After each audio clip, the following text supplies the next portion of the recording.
여러분, 그 사람은 웃었는데 나는 기분이 나빴습니다. 딱히 뭐라 한 것도 아닌데 그 사람과 만나고 나면 이상하게 기분이 나쁩니다. 처음엔 그냥 기분 탓인 줄 알았습니다. 내가 예민한가, 내가 오해한 건가 수없이 생각했지만 그날 이후로 마음이 뭔가 무너져 있었습니다. 생각은 꼬리를 물고 그 사람의 말 한마디가 일주일을 따라다닙니다. 다정한 말투였고 칭찬도 있었고 겉으로는 별일 없어 보였습니다. 하지만 묘하게 기분이 상하고 돌아서면 나만 자꾸 작아집니다.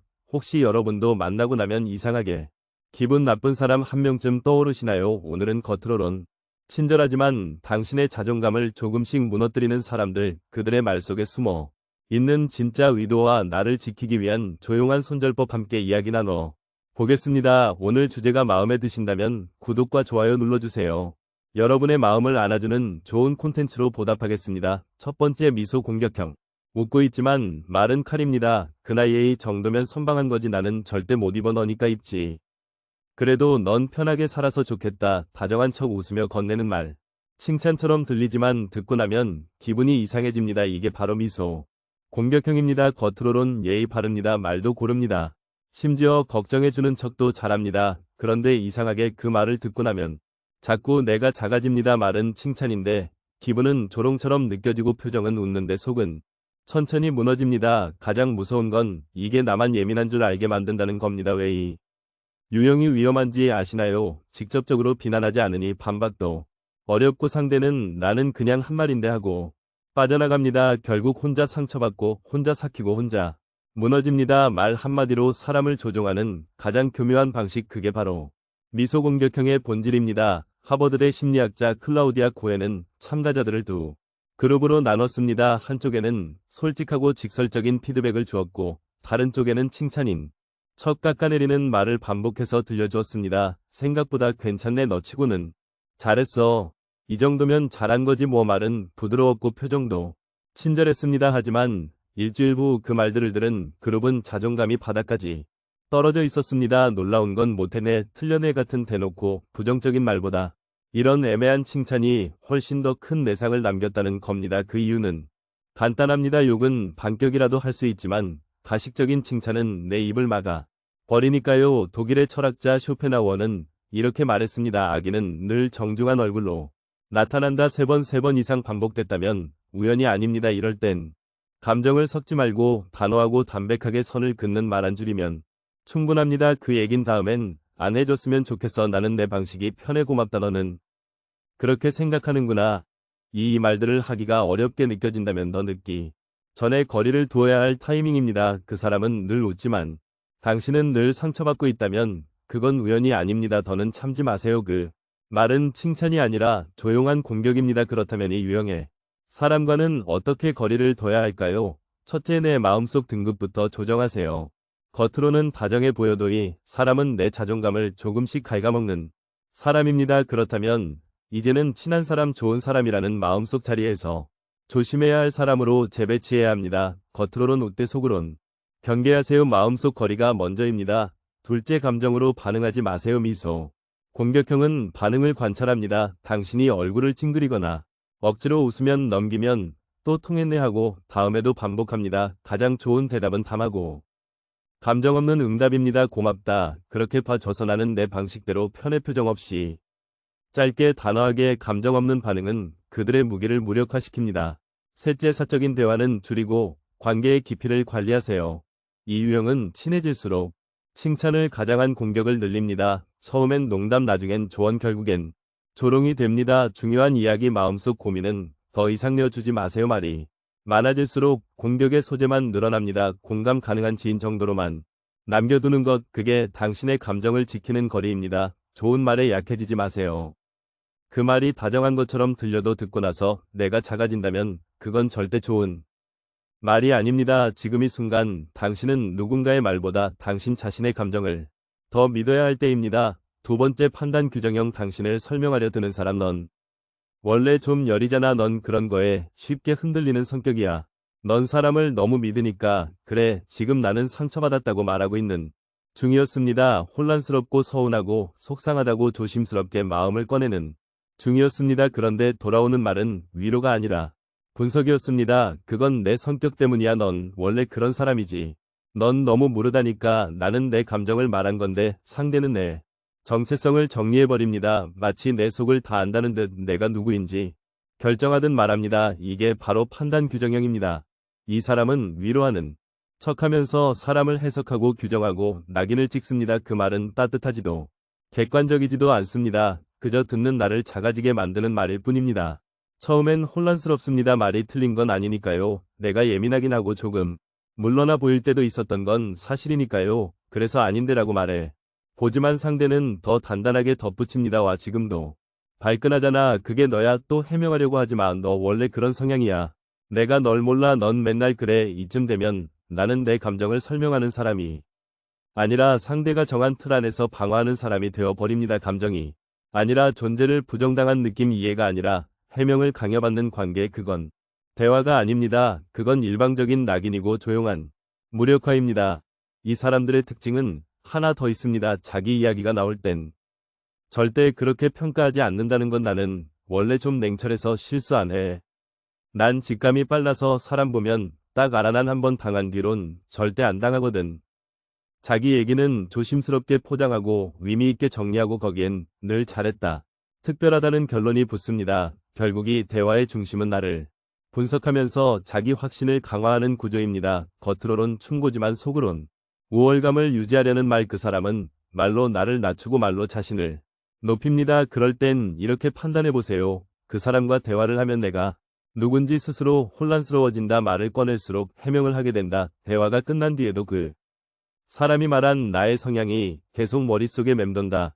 이 세 가지가 반복된다면 그건 충고가 아닙니다. 그건 조용한 통제입니다. 이럴 땐 감정에서 한 발짝 물러나세요. 그건 내가 보는 내 모습일 뿐이야. 나는 그렇게 생각하지 않아. 그 말은 고맙지만 나는 좀 다르게 느껴. 말을 세게 치지 않아도 괜찮습니다. 틀을 거부하는 단 한 문장만으로도 상대는 더 이상 쉽게 규정할 수 없다는 걸 느낍니다. 그리고 정말 중요한 건 그 사람이 말한 당신의 모습에 당신이 동의하지 않는 것입니다. 당신이 누구인지는 상대가 정리하는 게 아니라 당신 스스로 알아가야 할 이야기입니다. 당신은 여린 사람이 아닙니다. 그냥 마음을 열 줄 아는 사람일 뿐입니다. 당신은 물른 게 아닙니다. 단지 타인의 고통에 귀 기울일 줄 아는 사람입니다. 그걸 성격의 문제로 판단하려는 사람은 당신을 돕는 게 아니라 당신을 틀 안에 가두려는 사람일 수 있습니다. 그 말에 흔들리지 마세요. 그 말은 설명이 아니라 억압입니다. 그리고 그 억압에서 거리를 두는 건 당신이 당신 자신을 지키기 위한 가장 단단한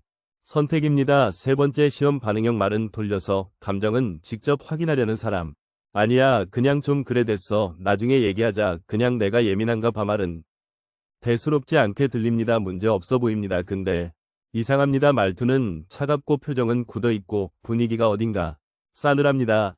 이 사람의 말은 진심이 아니라 시험입니다. 지금 이 표정을 보고도 몰라 내가 얼마나 서운했는지. 말 안 해도 알겠지. 말은 안 하지만 감정은 정확하게 전달되길 기대합니다. 이게 바로 시험 반응형입니다. 표현은 회피하고 반응은 요구합니다. 이들은 말로 설명하지 않고 상대가 감정을 읽어냈길 바라죠. 처음엔 우리가 더 조심합니다. 그냥 예민한 날이겠지. 오늘따라 기분이 안 좋겠지. 하지만 시간이 갈수록 우리의 머릿속은 그 사람 말의 진짜 뜻을 해석하느라 바빠집니다. 그냥 좀 그렇다는 말에 도대체 뭐가 그렇다는 건지를 우리는 혼자 상상하고 추측하고 고민합니다.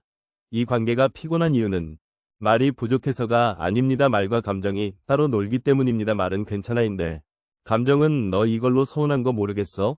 입니다. 결국 상대는 감정을 숨긴 채 우리의 반응을 보고 감정을 판단합니다. 마치 정답을 말하지 않고 시험지를 내민 교사처럼 우리는 그 시험지를 받아 끊임없이 정답을 고르려는 사람이 됩니다. 그럼 이 방식이 우리 뇌에 어떤 부담을 줄까요? 영국 캠브리지대 심리학자 사이먼 베런코어는 자폐 스펙트럼 아동이 사회적 감정인식 능력을 측정하기 위해 마음 읽기 실험을 설계했습니다.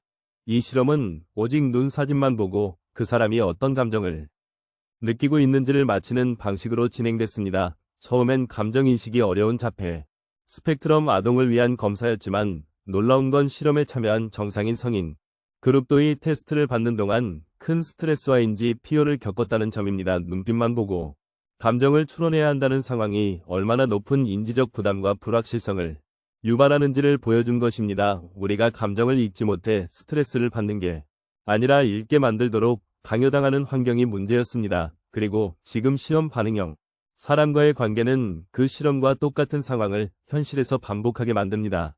말은 안 합니다. 표정만 줍니다. 기분은 숨깁니다. 그런데 반응은 원합니다. 이 사람의 말 한 줄 표정 한 번에 우리는 온 신경을 집중해 지금 무슨 감정일까를 해석해야 하죠. 독일 철학자 헤겔은 말했습니다. 인간은 타인의 시선을 통해 자기 자신을 인식한다 하지만 그 시선이 명확하지 않고 그 말이 진심이 아니면 감정이 숨겨져 있다면 우리는 자기 자신조차 흐릿해집니다. 이 관계에서 나의 감정은 존중받지 않습니다. 대화는 퍼즐이 되고 나는 늘 정답을 맞히려 애쓰는 사람으로 남습니다에서 기준이 필요합니다. 그 사람의 말이 늘 돌려 말하는 느낌이다. 말보다 눈치로 감정을 맞춰야 한다. 말은 괜찮다는데 자꾸 내가 더 미안해진다. 이 세 가지가 반복된다면 당신은 지금 감정을 나누는 관계가 아니라 감정을 추측하는 시험장에 있는 겁니다. 이럴 땐 담담하게 말해야 합니다. 그 말로는 무슨 뜻인지 잘 모르겠어. 정확히 어떻게 느끼는 건지 말해줄래? 그리고 내가 맞히지 않아도 되는 감정에 책임지지 않아도 된다는 것을 스스로에게 허락하세요. 상대가 표현하지 않은 감정은 당신이 대신 짊어질 이유가 없습니다. 말은 늘 다정하지만 감정은 늘 무겁게 남는다면 그건 당신 탓이 아닙니다. 그 말은 애초에 당신을 위한 게 아니라 당신을 시험하는 말이었는지도 모릅니다. 정답 없는 문제 앞에서 더 이상 애쓰지 마세요. 감정은 말로 표현할 때만 진짜 나눌 수 있습니다. 네 번째, 왜곡 해석형. 말을 꼬아듣고 문제를 만드는 사람. 그 얘기 너 그렇게 말한 거잖아. 나는 그렇게 들었어. 이제 와서 말을 바꾸는 거야. 그때 너 말 때문에 내가 얼마나 상처받았는데. 당황스러우셨죠. 내가 한 말이 맞긴 맞나. 잠시 멈칫하게 되셨을 겁니다. 그냥 생각을 말했을 뿐이었거든요. 비난도 아니었고 조언도 아니었고 그냥 그 상황에 대한 솔직한 느낌을 털어놓았던 건데요. 그런데 그 사람은 그 말 속에서 상처를 찾아내고 억울함을 만들어내고 그 감정을 정답처럼 들고 나옵니다. 나는 A라고 말했는데 그 사람은 B로 듣고 기분은 C로 나빠지고 주변 사람에게는 G로 퍼뜨립니다. 그리고 그 전부를 사실이야. 그때 너 그렇게 말했다니까. 이 한마디로 고정시켜버립니다. 이게 바로 왜곡 해석형입니다. 이 유형의 무서운 점은 내가 한 말보다 그 사람이 느낀 감정이 더 중요해진다는 데 있습니다. 그래서 나는 해명을 해도 설명을 해도 사과를 해도 이미 상처를 준 사람이 되어 있습니다. 스탠포드대 심리학자 엘리자베스 로프터스 박사는 기억은 감정에 따라 얼마든지 바뀔 수 있다는 실험을 했습니다. 참가자들에게 같은 영상을 보여준 뒤 질문만 다르게 던졌습니다. 한쪽엔 차가 충돌할 때 어떤 소리가 났나요? 다른 쪽엔 차가 박살날 때 어떤 장면이었나요? 그 결과 똑같은 장면을 본 사람들이 질문 하나 때문에 전혀 다른 기억을 만들어냈습니다. 심지어 존재하지도 않은 파편과 유혈 장면을 봤다고 말한 사람도 있었죠. 우리의 기억은 사실이 아닙니다. 감정과 단어 해석으로 구성되는 불완전한 조각입니다. 왜곡 해석형이 무서운 이유도 여기에 있습니다. 진실을 왜곡하려는 게 아니라 자기 감정대로 기억을 조립하고 그 조각을 진실처럼 믿는다는 것. 독일 철학자 니체는 이런 말을 남겼습니다. 사람들은 사실을 미워하지 않는다. 사실을 해석한 당신을 미워할 뿐이다. 이 말 왜곡 해석형에게 그대로 돌려주고 싶습니다. 사실을 있는 그대로 보지 않고 자기 감정으로 색칠해서 그 책임을 남에게 씌우는 사람. 그게 바로 사람을 가장 피곤하게 만들고 관계를 가장 쉽게 지치게 만드는 유형입니다. 손절의 기준은 아주 간단합니다. 내가 한 말과 그 사람의 기억이 자꾸 다르다 해명해도 통하지 않고 오히려 내가 더 미안해진다. 그 사람의 오해가 주변에 사실처럼 퍼지고 있다. 이 세 가지 중 2개 이상 해당된다면 그건 오해가 아니라 왜곡입니다. 이제 더는 내가 진실을 증명하려고 애쓸 필요 없습니다. 진실은 설명한다고 전해지는 게 아닙니다. 들을 귀가 없는 사람에겐 어떤 말도 소용없습니다. 그렇다면 이제 이 사람과는 어떻게 거리를 둬야 할까요? 첫째, 감정을 자극하지 마세요. 오해한 사람에게 감정으로 대응하면 그 오해는 분노로 바뀝니다. 그건 그런 뜻 아니었어. 그 부분만 기억하면 나도 억울해. 단정적인 어조로 짧게 선만 그으세요. 둘째, 정정은 한 번만 이후엔 거절하세요. 한 번쯤은 해명할 수 있습니다. 하지만 두 번째부터는 이렇게 말하세요. 이야기하고 싶지 않아. 오해는 내 몫이야. 그 순간 상대가 멈추지 않는다면 거기서 멈추는 건 내 몫입니다. 셋째 중요한 말은 문자로 남기세요. 왜곡을 막는 가장 강력한 무기는 기록입니다. 감정으로는 못 지킨 자존감. 증거로는 지킬 수 있습니다. 마지막으로 꼭 기억해주세요. 그 사람은 늘 말합니다. 나는 그렇게 들었을 뿐이야 하지만 그렇게는 내 말이 아닙니다. 그 사람의 감정으로 만들어낸 일방적인 해석 일방적인 드라마입니다. 말은 내가 했는데 기억은 그 사람이 만들고 상처는 내가 책임져야 한다면 지금이 거리를 둘 때입니다. 다섯 번째 에너지 소모형. 말은 많은데 진심은 없습니다. 딱히 기분 나쁜 말을 한 것도 아닙니다. 딱히 무례한 행동을 한 것도 없습니다. 근데 이상하게 그 사람과 대화를 나누고 나면 기운이 쭉 빠집니다. 한두 번은 내가 피곤한가 보다 생각했을 겁니다. 근데 이상하게 반복됩니다. 그 사람을 만나면 괜히 기운이 빠지고 돌아서면 마음이 무거워집니다. 웃고 있었는데 말도 많고 분위기도 나쁘지 않았는데 내 안에서는 이유 없이 피로감이 쌓여갑니다. 이게 바로 에너지 소모형입니다. 이 유형의 정제는 감정의 기생자입니다.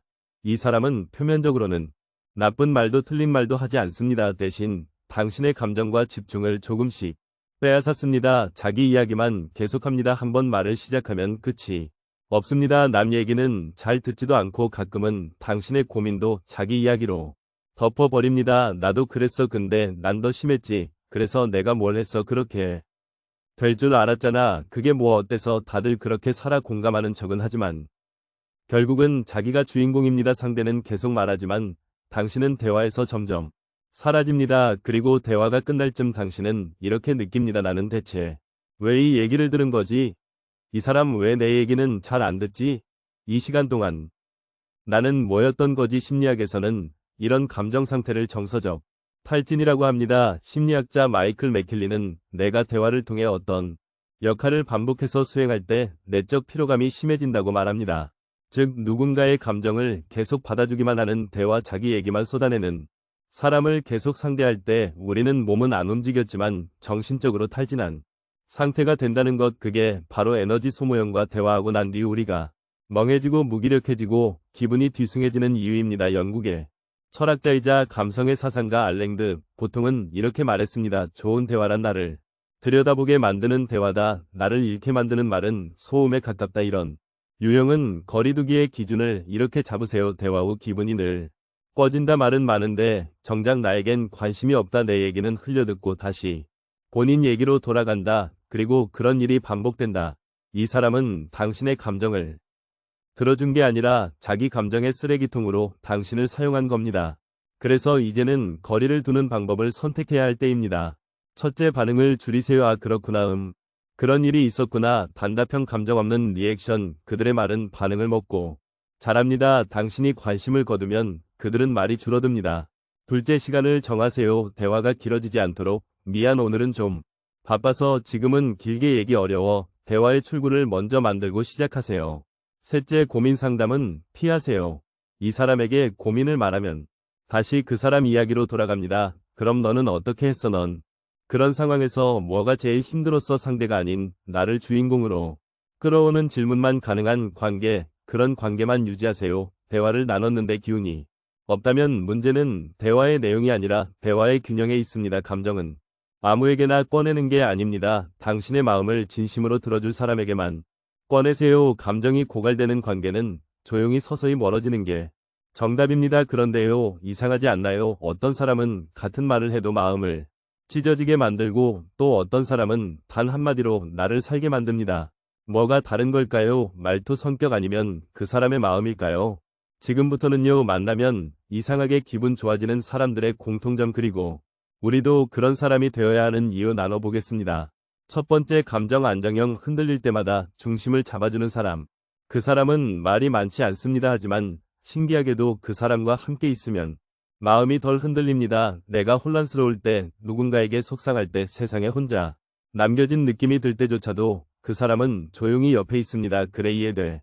그럴 수도 있지. 그 상황에서 힘들었겠다. 이런 짧은 말이 상황을 바꾸진 못해도 내 마음의 중심을 다시 세워줍니다. 심리학자 존 트먼은 30년 넘게 부부와 가족의 감정을 연구하면서 이런 개념을 하나 제시했습니다. 바로 감정은행 계좌입니다. 우리는 사람들과의 관계 속에서 작은 입금과 출금을 반복합니다. 힘들 때 들어주는 말 한마디, 상대의 감정에 반응해주는 고개 끄덕임 그랬구나라는 따뜻한 한 줄이 감정. 통장의 신뢰와 안정이라는 이름으로 차곡차곡 쌓인다는 것 반대로 무심한 말 공감 없는 반응 해결책만 들이미는 충고는 감정 계좌에서 신뢰를 인출해 가는 출금 행위가 됩니다. 감정 안정형 사람은이 감정 계좌를 채우는 사람입니다. 아무 말도 하지 않아도 나는 내 편이야 라는 메시지를 그 사람의 표정, 리듬 말투에서 느끼게 하죠. 실제로 정신과 의사 칼 로저스는 심리치료에서 가장 중요한 요소로 무조건적인 긍정적 존중을 꼽았습니다. 그 사람의 부족함, 예민함, 혼란스러움까지 하나도 고치려 들지 않고 그대로 존중해주는 태도, 그것이 사람을 바꾸는 게 아니라 사람을 살리는 방식이라는 겁니다. 이런 사람이 곁에 있으면 내 감정은 도망치지 않습니다. 말해도 괜찮구나. 이 사람은 나를 판단하지 않겠구나. 그 안정감 속에서 우리는 조금씩 자기 자신을 믿는 법을 배워갑니다. 그리고 더 중요한 건 이런 사람을 기다리는 것보다 내가 그런 사람이 되는 것입니다. 무조건 위로하지 않아도 됩니다. 상대의 입장에서 먼저 생각해보려는 마음, 내가 그렇게 느낄 만해라고 말해주는 용기, 그 한마디면 충분합니다. 어쩌면 지금 내 주변에도 마음이 흔들리는 사람이 있을지도 모릅니다. 그 사람에게 해결책보다 이해를 먼저 내밀 수 있다면 그때 우리는 누군가의 감정 통장에 아주 따뜻한 입금을 하나 겁니다. 그 사람은 내게 중심을 잡아 줬었습니다. 그리고 지금 나도 누군가에게 그런 사람이 될 수 있습니다. 두 번째, 존중 표현형. 누구든 똑같이 존중하는 사람, 그 사람은 말투가 다릅니다. 상대가 누구든 상대의 나이나 위치가 어떻든 늘 같은 말투, 같은 존중으로 말합니다. 그럴 수도 있겠네요. 저는 그런 생각도 멋지다고 생각해요. 충분히 그렇게 느낄 수 있죠. 이 사람과 대화를 나누면 내가 특별해진 느낌이 듭니다. 실수했어도 서툴렀어도 말이 어눌했어도 한 번도 깎여나가는 느낌을 준 적이 없습니다. 오히려 그 사람 앞에서는 내가 더 괜찮은 사람 같아 그렇게 대접받는 말투에 스스로가 대접받을 만한 사람처럼 느껴집니다. 심리학자 로저 브라운과 알버트 길먼은 1972년 언어와 사회적 지위라는 고전 연구에서 이런 말을 했습니다. 말투는 사회적 계급보다 더 깊은 인간 존중의 표현이다. 누군가를 깎아내리는 말은 단 한 줄이면 충분하지만 누군가를 존중하는 말은 말투 전체에서, 반응 전체에서, 분위기 전체에서 흐릅니다. 존중 표현형 사람들은 상대의 말이 다소 엉뚱하거나 서툴러도 거기서 틀린 점을 찾지 않고 가능성을 먼저 봅니다. 그런 관점도 재밌네요. 그렇게 생각해 볼 수도 있겠어요. 저는 오히려 그게 장점이라고 느껴졌어요. 이 말은 상대를 바꾸려는 말이 아닙니다. 있는 그대로의 상대를 받아들이는 말, 존중이라는 이름으로 품어주는 말입니다. 그리고 이 유형의 사람들은 칭찬도 다릅니다. 겉으로는 조용한데 정작 그 사람의 칭찬은 가장 오래 기억에 남습니다. 왜냐고요? 그 말이 나를 키우기 위해 나온 말이라는 걸 듣는 사람이 본능적으로 느끼기 때문입니다.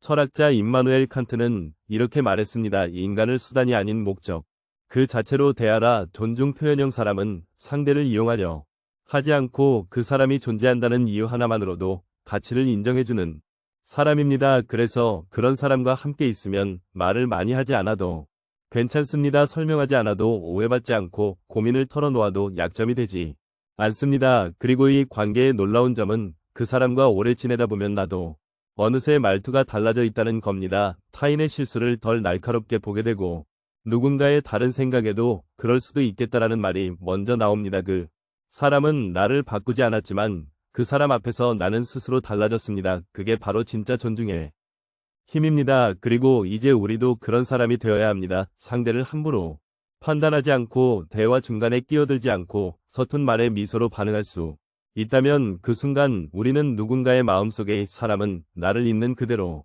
존중해주는 사람이야 라는 단단한 믿음을 심는 겁니다. 존중은 겉으로 꾸미는 게 아닙니다. 마음속에서 상대를 있는 그대로 대할 때 그게 말끝 하나, 눈빛 하나로 흘러나오는 겁니다. 그리고 그 말투는 사람을 살립니다. 세 번째, 기억형. 잊고 있던 나를 다시 꺼내주는 사람. 그때 너 그 말 했었잖아. 나는 아직도 그게 생각나더라. 넌 예전부터 그런 면이 있었어. 사실 난 그게 제일 멋있었거든. 한동안 잊고 있었던 나의 말, 내가 지나쳤던 행동 하나를 그 사람은 기억하고 있었습니다. 그 순간 마음 한쪽이 따뜻하게 올라옵니다. 별거 아닌 줄 알았던 그 일이 사실은 나답고 소중했던 기억이었구나. 그 사람 덕분에 깨닫게 됩니다. 심리학자 된 맥아담스는 인간의 자존감은 결국 자기 서사 즉 나는 누구인가에 대한 이야기로 만들어진다고 말했습니다. 그런데요, 우리는 힘들고 지칠 때마다 그 나의 이야기를 잃어버리곤 합니다. 나는 뭐 하나 제대로 한 게 없지. 나 진짜 무기력하다. 내가 나를 봐도 별로인데 남들이야 오죽하겠어. 바로 그때 기억 공감형 사람이 나타납니다. 예전에 네가 그 일 했던 거 기억나? 그때도 넌 참 대단했어. 나는 그 말 듣고 지금도 가끔 생각난다. 그 사람은 내가 던져놓고 잊어버린 조각을 고스란히 품고 있다가 다시 나에게 건네줍니다. 그리고 그 말 하나에 나는 울컥합니다. 아, 내가 아무것도 아닌 사람이 아니었구나. 철학자 해나 아렌트는 인간의 정체성은 타인의 기억 속에서 생명을 얻는다고 말했습니다. 나 혼자만의 기억이 아니라 누군가의 마음속에 내가 살아있다는 것, 그 기억이 나의 존재를 다시 일으켜 세웁니다. 기억 공감형 사람들은 이야기를 잘 듣는 사람입니다. 듣는 순간엔 말이 없지만 나중에 다시 꺼내 줄 아는 사람이죠. 이런 말 들어보신 적이 있으신가요? 너 예전에 이런 말 했잖아. 나는 그게 너답다고 생각했어. 그때 그거 한 너 진짜 멋있었어. 그 말은 칭찬이 아닙니다. 존재 회복입니다. 그리고 그 사람은 내 과거를 무기로 쓰지 않습니다. 내 실수, 내 후회, 내 실패를 다시 들추어 흉보지 않습니다. 오히려 내가 내 인생에서 빛났던 순간을 나보다 더 선명하게 기억해 줍니다. 우리가 살면서 스스로를 가장 못 믿게 되는 순간이 있습니다. 그럴 때 넌 그때도 잘했어 라고 말해주는 사람, 그 사람이 곁에 있다면 그건 사람 하나로 얻는 치유입니다. 그리고 이제 우리도 그런 사람이 되어야 합니다. 누군가의 지나간 용기, 사소한 배려, 한때 빛났던 태도를 기억해주는 사람이 되어야 합니다.